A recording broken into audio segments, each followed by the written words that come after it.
యథార్థవంతుల ప్రార్థన ఆయనకు ఆనందకరము. యథార్థవంతుల ప్రార్థన ఆయనకు ఆనందకరము. యథార్థవంతులుగా చేసే ప్రార్థన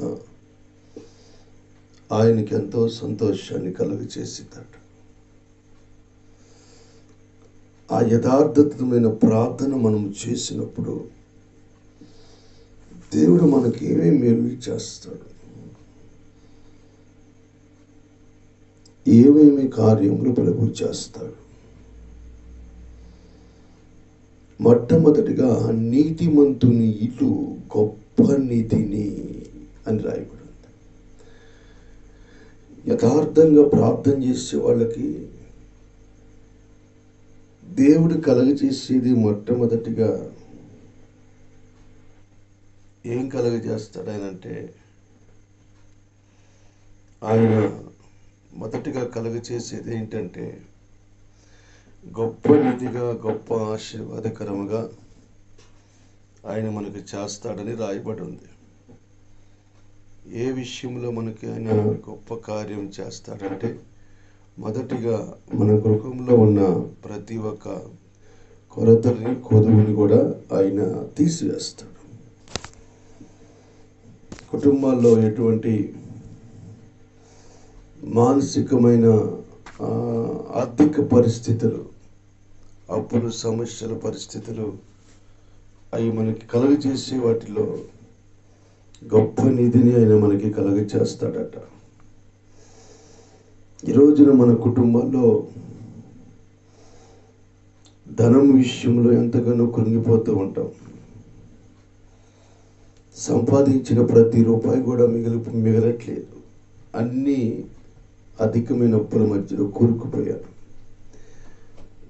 ఈ అప్పుల సమస్యల నుంచి నేను ఎలాగా బయటికి రాగలను అని అది జ్ఞాపకం చేసుకున్నప్పుడట దేవుడు మాట్లాడుతున్నాడు, నేను మీకు గొప్ప నిధిని నేను కలగజేస్తాను.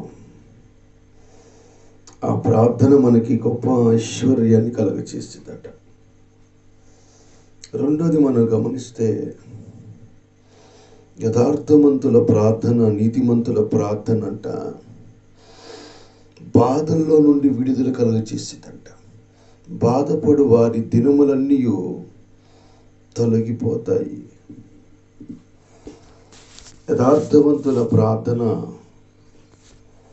మన బాధల్లో నుంచి కూడా మనకు విముక్తి కలగజేసిందంట. ఒకటేమో ధననిధిగా దేవుడు చేస్తాడట, రెండోది బాధల్లో నుండి విముక్తి. ప్రార్థనలో చాలా ఆశీర్వాదాలు ఉన్నాయండి. మనస్పూర్వకంగా నువ్వు ప్రార్థన చేస్తే ఆ ప్రార్థన ద్వారా నీ కుటుంబంలో కరువు తొలగిపోయింది. మనస్పూర్వకంగా ప్రార్థన చేస్తే బాధల్లో నుంచి విముక్తి పొందుతావు. ప్రార్థన చేయాలంటే చాలా మందికి బద్ధకం, చేయలేరు. ఎందుకు బద్ధకం వస్తుందంటే, నువ్వు ఆశీర్వదించబడతావని తెలిసి సాతానికి నిన్ను ఆ క్షణాన ప్రార్థన చేసుకోకుండా చేసింది. ప్రార్థనలో నిన్ను బలంగా నిలబెట్టనీదు.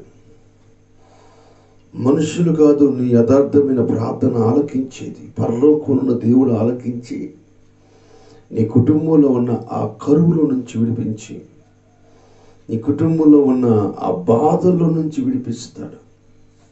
ఈరోజు నేను వాక్యం ముగిస్తూ మీకు మాట తెలియజేస్తున్నా. ప్రార్థన చేయండి. యథార్థవంతుల ప్రార్థనకి ఆయన సంతోషించి 2 అద్భుతమైన ఆశీర్వాదాలు అనుగ్రహిస్తానని చెప్పాడు. ఆశీర్వాదాలు మీకు